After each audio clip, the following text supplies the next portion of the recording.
ፈሪሳውያን ሊፈትኑት ቀርበው ለመሆኑ አንድ ሰው በማንኛው ምክንያት ሚስቱን መፍታት ተፈቅዷልን ሲሉ ጠየቁት።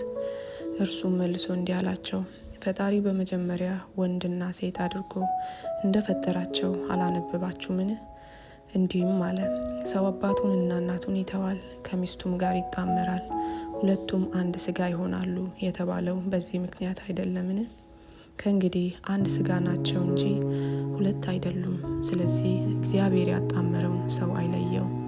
እነርሱም ታዲያ ሙሴ አንድ ወንድ የፍቺውን ምስክር ወረቀት ሰጥቶ ሚስቱን እንዲያሰናብት ለምን አዘዘ አሉት።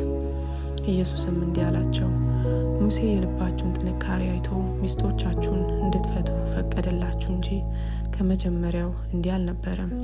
እላችኋለሁ በትዳሯ ላይ ዝሙት ፈጽማ እስካልተገኘች ድረስ ሚስቱን ፈቶ ሌላ ሴት የሚያገባ ሁሉ አመንዝራ ይሆናል፣ እርሷንም አመንዝራ ያደርጋታል። የተፈታችውንም ሴት የሚያገባ ያመነዝራል። ደቀ መዛሙርቱም የባልና የሚስት ጉዳይ እንዲህ ከሆነ አለማግባት ይሻላል አሉት።